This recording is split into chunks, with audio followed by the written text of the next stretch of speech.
Darkcast Network. Welcome to the dark side of podcasting. On May 15th, 1957, 30-year-old Lawrence Bader decided to go fishing. The Akron, Ohio-based salesman had been having a rough go of it in his business recently, and with 3 children and a 4th on the way, Lawrence decided he needed an afternoon to relax. He rented a boat and set off on the calm waters of Lake Erie. 3 hours after he set off, a brutal storm hit. The next morning, Lawrence's battered boat was found, but there was no Lawrence. The Coast Guard said that the lake had been so rough that no man could have survived after going overboard. Lawrence was presumed dead, with everyone assuming his body would eventually wash ashore, but it never did.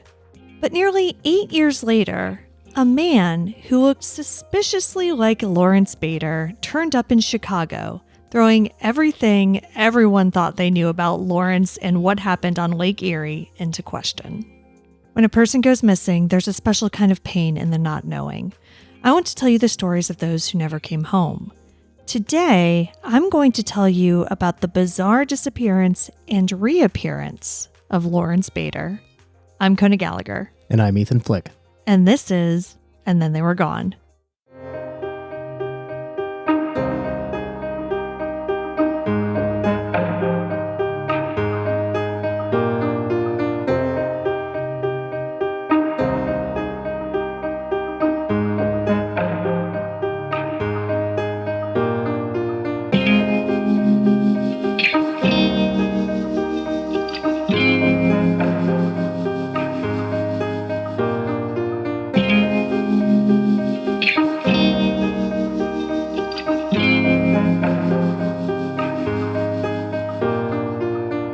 Welcome back, everyone. Welcome back.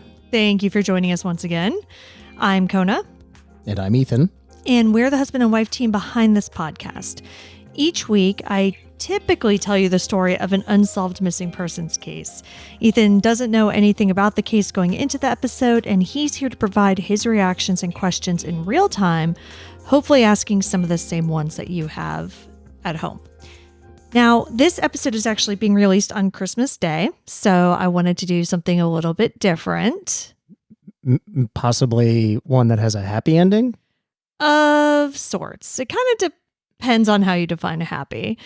But I will say that it's a little less tragic than most of the cases we cover, but still incredibly bizarre. All right. So now, without further ado, let's get into the mostly solved case of Lawrence Bader. Lawrence Joseph Bader was born on December 2nd, 1926 in Akron, Ohio. When he was 17 years old, Lawrence joined the Navy and, like many young men, went overseas to fight in World War II. I couldn't find out much about his military service, but he did return to Ohio about 18 months later, give or take, maybe 2 years. When he did return, he was able to graduate high school and then enroll in Akron University. His college career only lasted a semester, however, before he either decided to drop out or flunked out and started working at a campus restaurant instead. Is there some debate as to whether he... Yeah, I mean, I've read it. I've read both in different sources, so everything about this guy is a little bit questionable, so I really don't know. Either while he was enrolled at Akron University or, when he was working at the campus restaurant, he met a woman named Mary Lou Knapp. The couple began dating, and in 1952, they got married. After that, they quickly began having children because, That's what you do back then. It was called a baby boom for a reason. By March of 1957, they had 3 kids at home with a 4th on the way. Wow. Yeah. Larry supported his growing family by working as a cookware salesman for the Reynolds Metals Corporation. Larry loved archery, and he was also a hunter. He was described by a friend as being a, quote, red-blooded, beer-drinking, all-around nice guy who could talk your ear off and you'd love to sit and listen. He was a family man, too, end quote. Okay. Don't really know what to do with that, but all right. Well, the family man part is pretty important. Also, the fact that,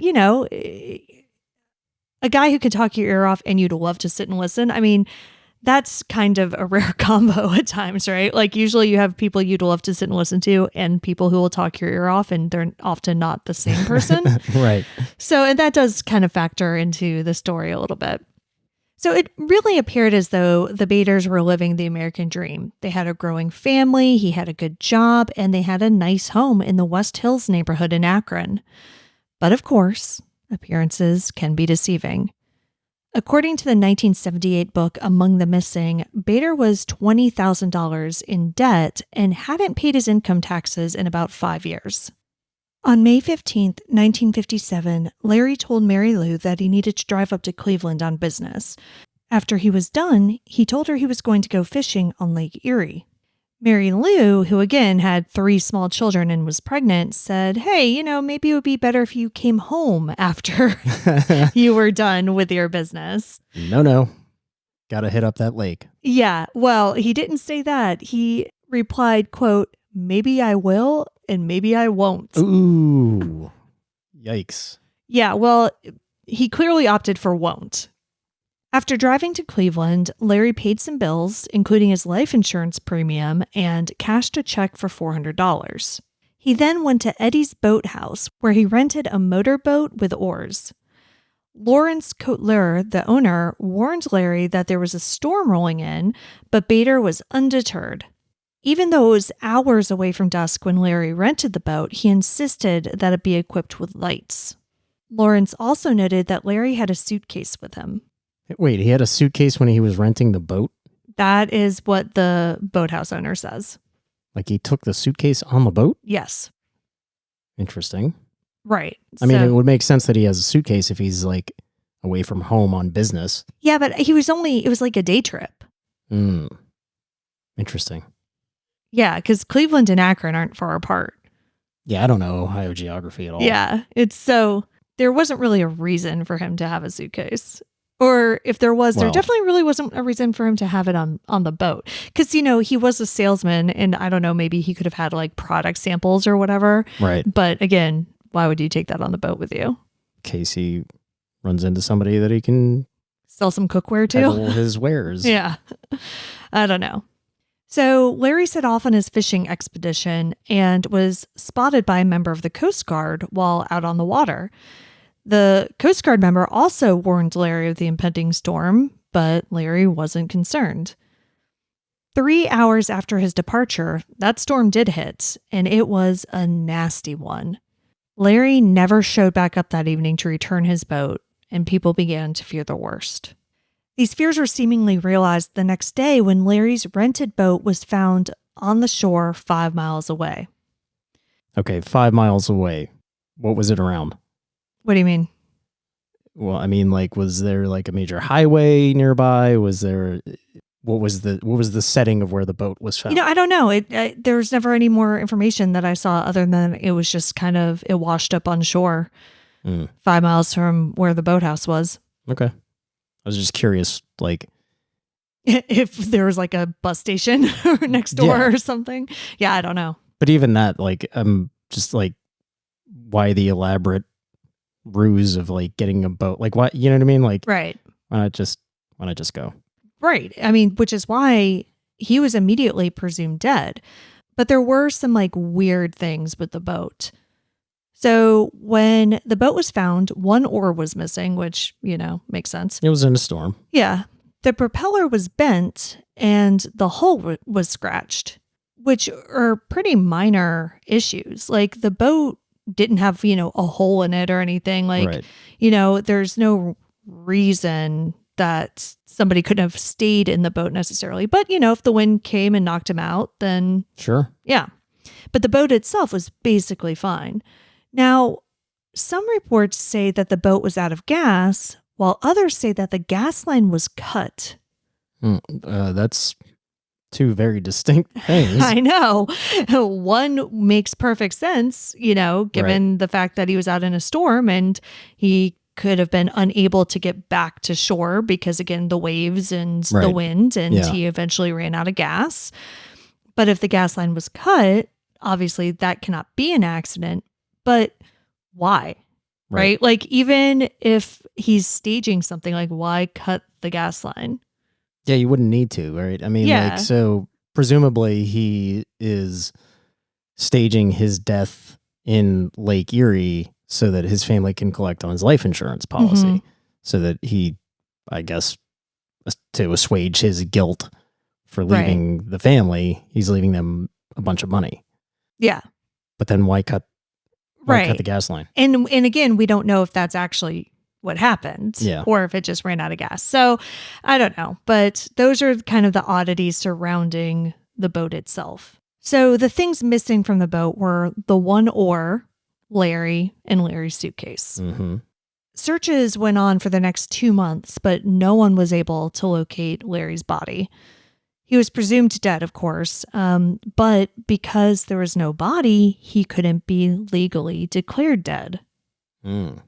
And, back to your theory about him staging his death for the life insurance money, that didn't help Mary Lou, on day one, because she was not eligible to receive any of that money.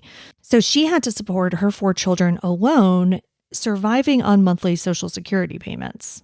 Real quick, though, one thing we should mention Mhm. is for any listeners that are unfamiliar with Lake Erie, it is a Great Lake, so it's huge. Yeah. And also back then, it was extremely polluted. Like, I think it was in the 70s that the lake caught on fire. Oh, really? Yeah. I had no idea. Because of the amount of pollution that was in it. Oh. The lake actually caught on fire. So, Oh. yeah. So just keep that in mind. Right. So it makes, it's not crazy that they didn't find his body, I guess is Right. what you're saying. Yes. That's interesting. Yeah. I hadn't even thought of the pollution aspect of that. So, yeah, for 3 years, Mary Lou is trying to support these kids. She doesn't have a lot of money. But in 1960, Larry was declared legally dead. And thankfully, one of the last bills that Larry had paid on that fateful day was his life insurance premium. So once he was declared legally dead, Mary Lou was able to receive that payout, which was a whopping $40,000, which would have been over $430,000 in today's money. All right. That's pretty good. Yeah, in Akron, Ohio, Yeah. that'll get you pretty far, Yeah. even with 4 kids. But let's get back to 1957. A few days after Lawrence Bader tragically lost his life in a boating accident, a handsome man arrived at the Round Table Bar in Omaha, Nebraska, over 800 miles away from Akron. Nebraska? Mm-hmm. Wait, what was the time? About 4 days. Oh, there really was a bus stop by that. Yeah, I mean, so they're not exactly sure. But it was sometime between the 18th and the 20th. Interesting. Yeah. This charming stranger introduced himself as John Fritz Johnson, but he went by Fritz. He came in search of a bar job, having just left the Navy after serving for 14 years. Fritz was hired as a bartender and quickly became well known around town. He was well-liked and eccentric. A fan of classical music and archery, Fritz bought an old hearse, to which he added a lounge area in the back. What? Yeah, he had pillows and an incense burner. Oh my God. That's wild. And would go around picking up women and inviting them to his lounge. Oh my God. His profile was raised even higher when he sat on a flagpole for 30 days as part of a challenge to raise money for a polio charity. I don't even want to know the logistics of how that would Yeah, work. I don't know the logistics of it, but this was definitely a thing back then. And in the 90s. Yeah, flagpole sitter. Yeah. That's what this is referring to, because people just did this. And yes, I've never truly understood exactly what that entails. Nor do I care to. Definitely not something I took the time to Google. Yeah, I don't think we should. Yeah, doesn't matter. None of my business. In 1959, he parlayed this newfound local fame into a job as a radio personality at KBON. So apparently, he would actually, before the whole flagpole sitting thing, he would actually go to the radio station after hours and ask if he could use their equipment. And he basically taught himself broadcasting. And then, once he kind of got this local fame, they agreed to hire him. Fritz was flying high, and in 1961, he married a 20-year-old divorcee and model named Nancy Zimmer. Okay. Nancy already had a daughter whom Fritz adopted. The couple then went on to have a son of their own. Fritz's career continued to blossom as well. He moved from radio to local television with a job at KETV, eventually becoming the station's sports director. He continued to excel at archery, a hobby he told people that he had taken up to help with the back injury that he had sustained while serving in the Navy. This is quite an elaborate tale. Yes. He was so good that he even started to compete and won many regional championships and even the Nebraska State Championship. And this guy's doing this, like, he's not exactly keeping a low profile if he wanted a new life. No, he's Fritz. He's Fritz Johnson. He doesn't need to keep a low profile. He's a Navy man who is driving around in a hearse and being on TV. Yeah. His love of archery eventually led to a second job as a part-time advisor for archery companies. So in that job, he would travel around to trade shows demonstrating their wares. Going back to his roots. By 1964, Fritz was well established in Omaha with a fantastic career and a wonderful family. He was a local celebrity and pretty much loved by everyone. That year, however, he was faced with a terrifying ordeal: cancer. A malignant tumor was found behind his left eye, and he had to have surgery to remove it. Jesus. Yeah, unfortunately, doctors had to remove the eye as well. Yeah. But the eye patch that Fritz subsequently had to wear really just made him cooler. You know, like, not only was he this like eccentric local celebrity, but now he was an eccentric local celebrity with an eye patch. While Fritz may have felt as though he dodged a bullet mortality-wise, it wouldn't be long before his perfect life would come crashing down.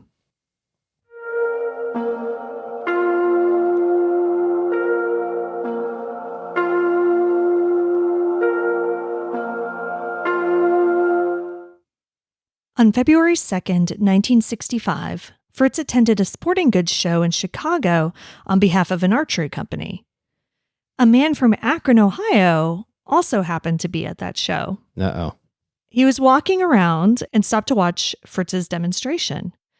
Now, it seemed crazy, but this man who was demonstrating archery equipment with a mustache and an eye patch looked just like this guy he used to know, Lawrence Bader. I mean, that idea was crazy, of course. Larry had died years ago in a boating accident, but he couldn't shake the feeling that he knew this man. Wanting a second set of eyes on this guy, he called Suzanne Pica, who was one of Larry's nieces, and he told her that she had to come down to the sporting goods show. When Suzanne got there, she instantly knew this guy was her missing Uncle Larry. She went up to Fritz and said, quote, "Pardon me, but aren't you my Uncle Larry Bader who disappeared 7 years ago?" End quote. Sure, yeah. I'm sure that's how that went. According to... Pardon me. I mean, it was 1964. That's how people talked. Puzzled, Fritz laughed her question off and told her that, no, he was Fritz Johnson of Omaha, Nebraska. Mm-hmm. But Suzanne was convinced. She was so convinced she was right that she called two of Larry's brothers. Deciding to humor the insistent Suzanne, Fritz spoke to the brothers on the phone. Oh, Jesus. He's really confident. Yeah. After this call, the brothers were like, okay, we obviously just talked to Larry on the phone. What is happening? So they flew to Chicago. Fritz agreed to meet up with them. And they got there, took one look at him and was like, yeah, like, this is our brother. You're Larry. Fritz said that he had never been to Akron, Ohio, and he had no idea who these two men were. Okay. He did, however, tell a reporter, quote, "I could recognize that the voice of one of the brothers sounded like mine, and when we saw each other, there was a striking resemblance between one of them and me," end quote. Wow, he's just going all in, isn't he? Yeah. All right. Fritz was so convinced that he wasn't Lawrence Bader that he agreed to go down to a Chicago police station with the two Bader brothers to be fingerprinted. So now, why are they in Chicago? because that's where the sporting good, like the trade show was. Okay. So he voluntarily went down, got fingerprinted by the police. The police sent his fingerprints to the FBI. The FBI compared the prints to Lawrence Bader's naval records. Mm-hmm. And guess what happened? It came back as a match. It did. Oh, and most of the articles that I read said that they made the match based on the fingerprints, but I did read one article that said that they also tested dental records. Interesting. Mm-hmm. Despite this seemingly incontrovertible truth, Fritz still denied being Larry, reiterating, quote, "I am John Fritz Johnson, and I have never heard of this Bader man until this matter came up," end quote.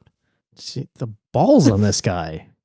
He's just, wow. Isn't this amazing? He called the whole thing an uncanny coincidence. Oh, okay. Uncanny that his fingerprints match this missing person. Yeah.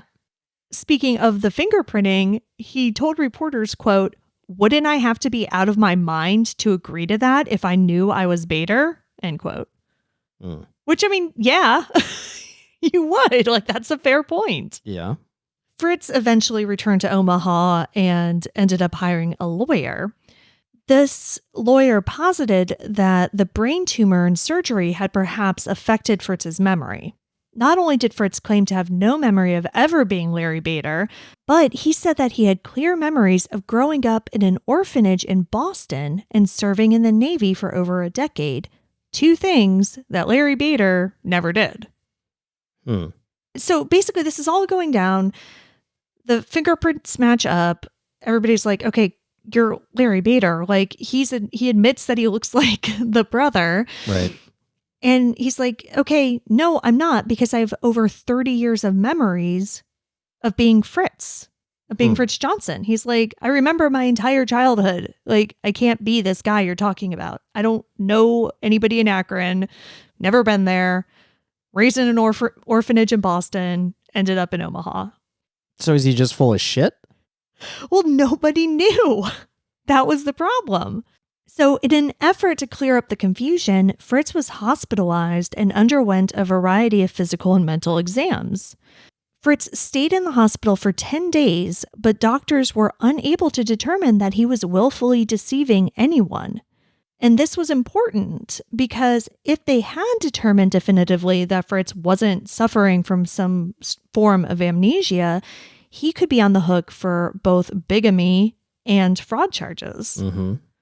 Though he managed to avoid that, things quickly began to fall apart for Fritz/Larry. While he was still in the hospital, he released a statement saying that since he must assume he was still legally married to Mary Lou, that he and Nancy would live apart for the time being. Okay. Probably against the advice of his lawyers? I don't know. I mean, again, his lawyers weren't claiming that he wasn't Lawrence Bader, just that he didn't know that he was Lawrence Bader. And so he wasn't a fraud, in the legal sense, according to them, nor should he be charged with bigamy because, like, he wasn't trying to be a bigamist. This is weird. Yeah. Nancy, of course, this poor girl, just gobsmacked by the entire thing and was like, I don't know what to think, and she eventually did end up having their marriage annulled because, again, it wasn't legal in the first place. So what did Mary Lou, who had lived as a widow for nearly 8 years, think of all this? She told reporters that she was married in the Catholic Church and, quote, "the church doesn't recognize divorce," end quote. Oh my God. She also said that she wanted a father for her kids and was planning a trip to Omaha when the time was right. What the hell? Yes. So she was literally just like, listen, when I said I do, I meant it. And if my husband's not dead, great. Like, sorry about this other family. But I've got 4 kids I'm tired of raising on my own.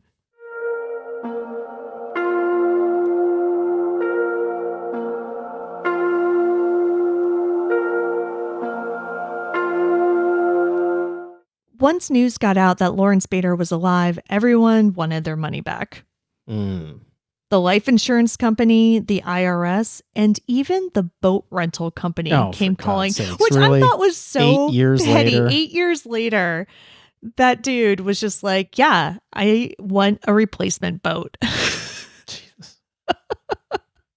This was bad news, of course, but it was only made worse after KETV terminated Fritz due to his double life. Or alleged amnesia. Or, yeah, whatever it was. They're just like, we're good. Like, we don't really want to be involved in any of this. Take your eye patch and get out of here. Yeah. Fritz went back to working as a bartender, making $100 a week. 50 of that went to Mary Lou, and 20 of it went to Nancy. Yikes. Fritz was left with $30 a week and moved into the Omaha YMCA. You can live in the YMCA? Oh, back then, yeah. That was like what people did when they were down on their luck.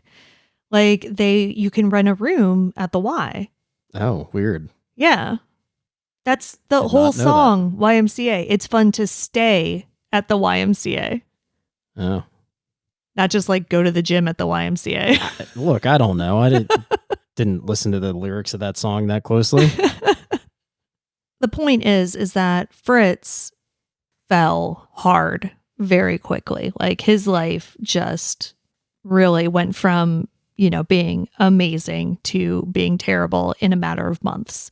In August of 1965, so all of this happened in February. So it wasn't until August that Mary Lou and her children finally reunited with Larry.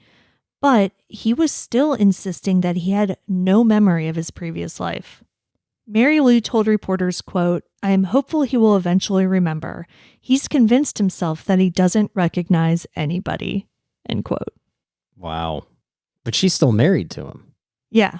So, he was giving her $50 a week, basically like for child support. Yeah.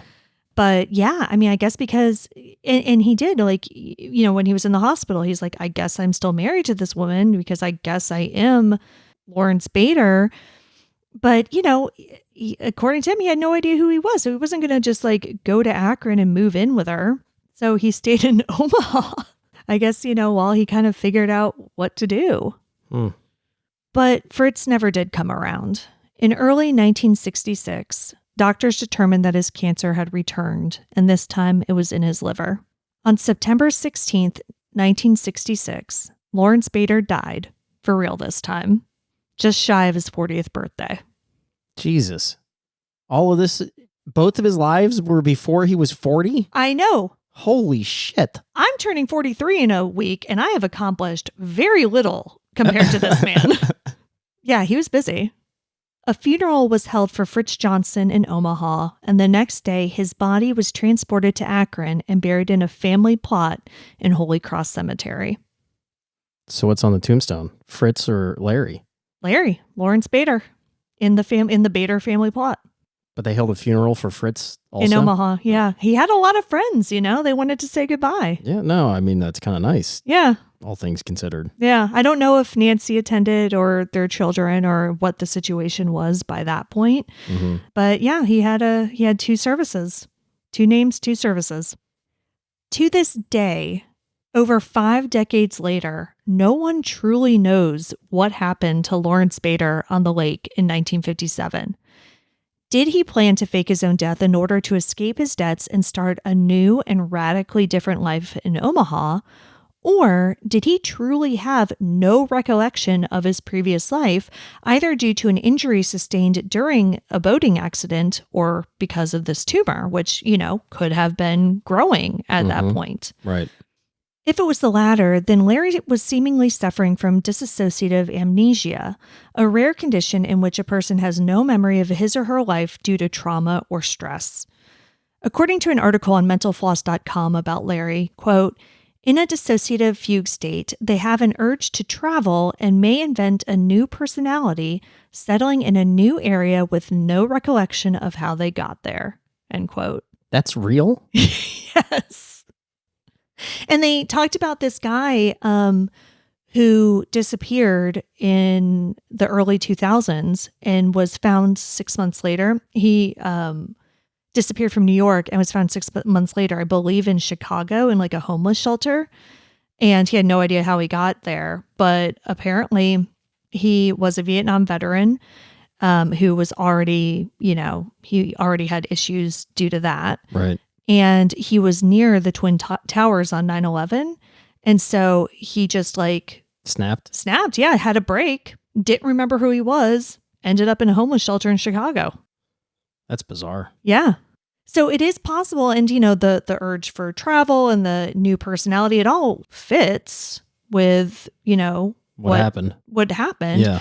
But they do say that it's unlikely that he wouldn't have had any memories come back in like a decade, basically.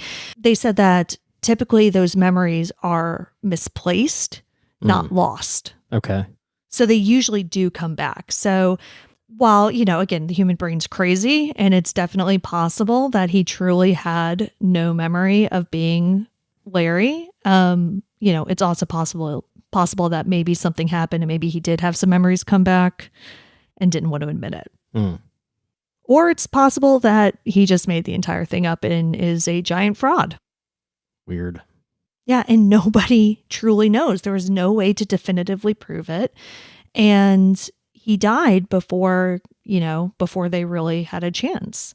Whether Larry Bader was just a huge fraud or someone suffering from dissociative amnesia for over a decade, he was going to die in 1966 regardless.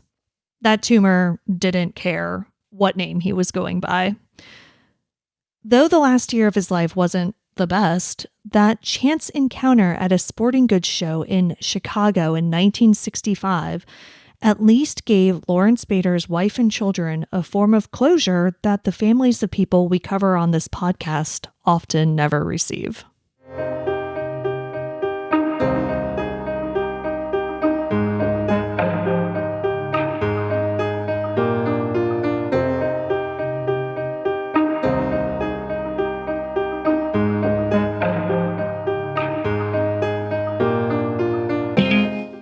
So that is our bizarre Christmas story for you this year.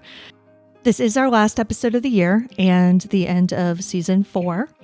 We are not going to take our normal longer break during seasons, but we probably will be taking a short break next week and then coming back with brand new cases.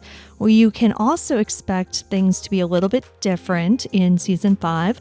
We had our very first interview with a victim's family this season in the case of Danielle Bell, and you can expect more episodes like that to come up in 2024. So thank you to all of you for listening to us. Thank you for supporting us, whether it's writing a review, sharing, talking about us on Reddit, joining the Patreon, subscribing to us on Apple Podcasts. We truly appreciate each and every one of you. Thank you so much. You can see all the sources for this episode along with photos and videos at our website, andthentheywere.gone.com. And be sure to follow us on social, and Then They Were Gone Pod on Facebook and at ATTWG Pod on Instagram and TikTok. If you like what we're doing, please subscribe and consider leaving a 5-star review on Apple Podcasts. It will help new listeners find us. And the more people that listen, the more chances we have of bringing someone home. And we'll see you here next year for a brand new episode. See you next year. And Then They Were Gone is hosted by Kona Gallagher and Ethan Flick. All research, writing, and editing is done by me, Kona Gallagher. Theme music is The Stork by Ketsa. Additional music is provided by Kai Engel. And Then They Were Gone is a Little Monster production. Hey, you can do it!